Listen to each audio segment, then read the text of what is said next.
Yoga on the terrace. It's so beautiful here. Just the sky, the colors of the sky, it just makes me want to cry. It's so beautiful. Let's go over to the edge. See what we have here. That is the moon, if you can see it. These are these beautiful pink clouds that are reflected on the waters of the lake. That is not the sunset, it's the reflection of the sunset, because the actual sunset is over there. Let's go over there. Let me wear my slippers.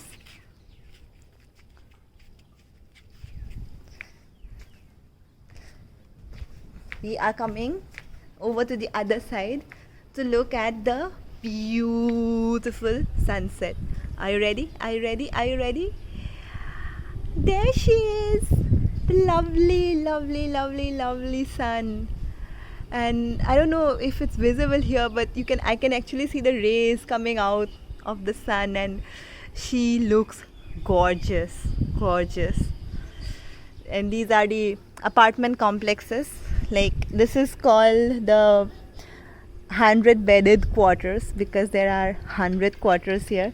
There are 12 in each building, 4 in each floor, and in that one the parking lot is, it doesn't have a parking lot, so it has 4 floors. There are 16, so 8 blocks total. There are 100 apartments here. Mine is block number 8, and on one side of the sky I have those lakes and that beautiful moon, and this side I have the sunset, and those are some tea gardens outside of the fence, the boundary of the college. And this is me, that against the beautiful sunset. Okay, now so yeah, I usually come here in the evenings to do some stretching, some yoga, some pilates, and I just lay out my yoga mat over there, my bottle of water, and these are my house keys, and my and my geofile, and that's my yoga mat, and I'm coming over to the edge to look at these two beautiful lakes.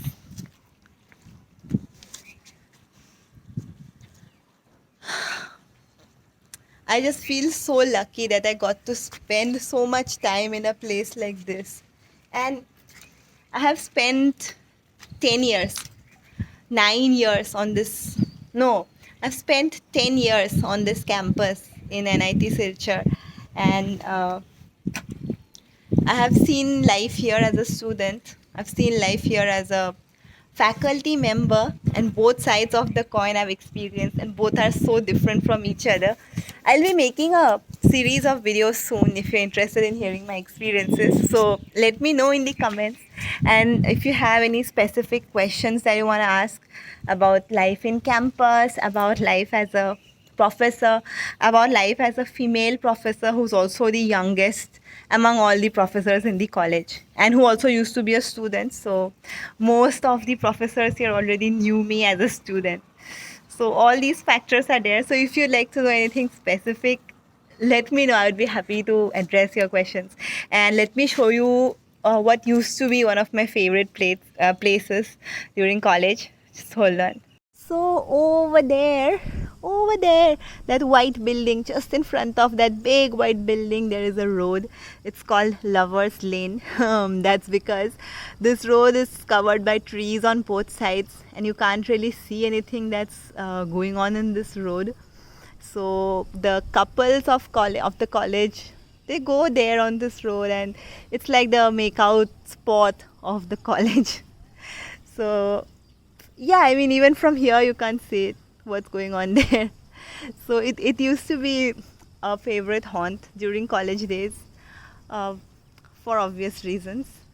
And currently I'm having a lot of mixed feelings about it, because I often look at the students here and I feel, wow, It's so amazing that they are getting to live the best days of their life, whereas mine are already over. I won't say college was the best phase of my life. It was really good, but even my current phase of life is pretty good. That feeling of nostalgia, right? That feeling of how you can be so careless when you are in college, when all you have to worry about are your friends, your exams, and if you are involved in any hostel politics, the drama that's limited to a few people.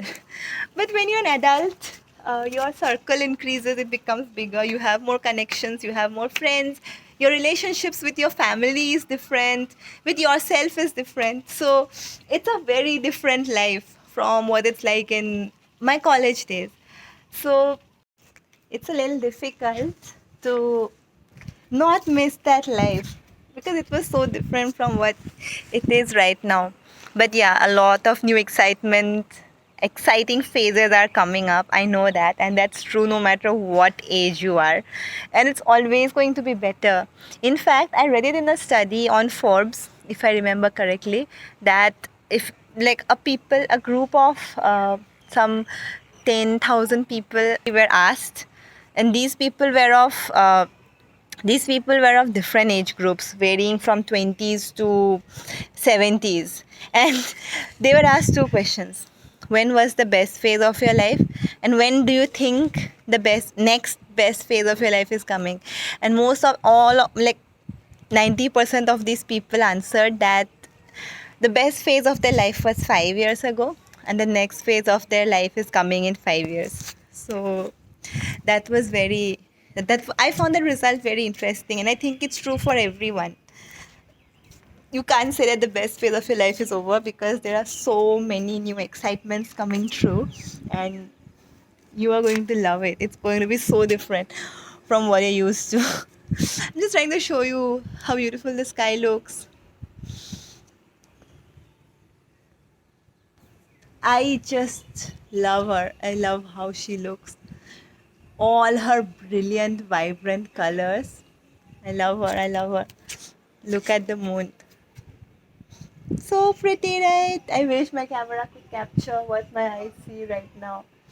It's just, I can understand why uh, musicians wrote songs about it. I can understand why artists wrote poems about her because the moon, she is so beautiful.